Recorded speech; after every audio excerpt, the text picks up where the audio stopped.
Pendant des années, j'étais persuadé d'avoir une mauvaise génétique. Tu connais sûrement ce type de personne. Le mec qui mange une pizza entière, un dessert, 2 sodas, et qui ne prend pas un gramme. C'était moi. J'étais convaincu que mon corps refusait tout simplement de construire du muscle. Alors j'ai fait ce que tout le monde conseille. J'ai mangé énormément. J'ai téléchargé des applications pour compter mes calories. J'ai essayé des dizaines de programmes de musculation. Et pourtant, mon physique ne changeait presque pas. Chaque fois, c'était la même histoire. Je prenais 1 ou 2 kilos. Puis je reperdais tout. Pendant longtemps, je pensais que le problème venait de mon corps. En réalité, le problème venait de ma méthode. Et aujourd'hui, je peux te dire une chose.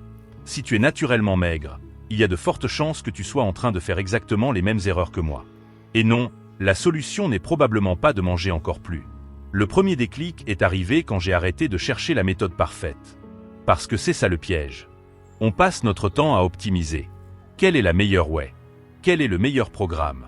Quel est le meilleur exercice pour les biceps? On passe des heures à chercher le plan parfait. Mais on oublie une question beaucoup plus importante. Est-ce que je suis capable de répéter ce plan pendant 6 mois? Parce que la vérité est là. Un programme parfait que tu abandonnes dans 3 semaines vaut beaucoup moins qu'un programme simplement bon que tu suis toute l'année. C'est à partir de ce moment-là que j'ai complètement changé ma façon de voir la prise de masse. Je ne cherchais plus le meilleur plan. Je cherchais le plan que je pouvais suivre sans me dégoûter. Et ça change absolument tout. Deuxième erreur que je faisais.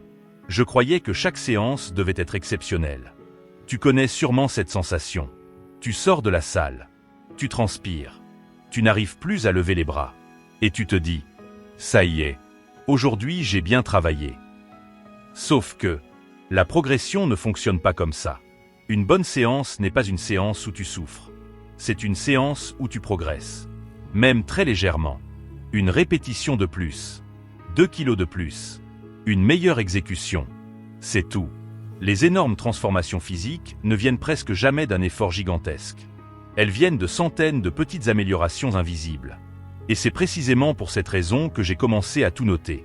Chaque exercice, chaque charge, chaque répétition. Parce que la mémoire nous ment. On a toujours l'impression de progresser. Les chiffres, eux, ne mentent jamais. Le 3e changement a probablement été le plus contre-intuitif. J'ai arrêté de courir après les calories. Oui, tu as bien entendu. Pendant des années, je passais mon temps à calculer. Chaque repas devenait un exercice de mathématiques. Le problème, c'est que ça me fatiguait mentalement. Et quand quelque chose devient fatigant, tu finis par abandonner. Aujourd'hui, je fonctionne autrement. J'ai construit une alimentation simple. Toujours les mêmes repas. Toujours les mêmes habitudes. Je sais approximativement combien je mange. Je n'ai plus besoin de sortir une calculatrice à chaque bouchée. Résultat, je suis beaucoup plus régulier. Et la régularité bat presque toujours la précision. Il y a aussi une croyance qui m'a longtemps bloqué. Je pensais que tant que la balance ne montait pas, je ne progressais pas. Grave erreur. Le poids est un indicateur. Pas une vérité absolue.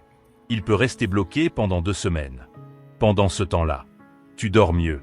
Tu récupères mieux. Tu gagnes en force. Tes vêtements commencent à te serrer au niveau des épaules.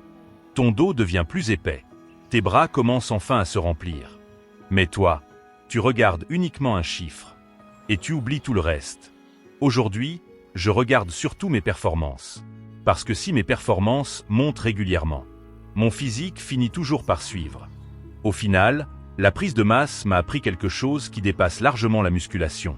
On croit souvent que les résultats viennent des grandes décisions.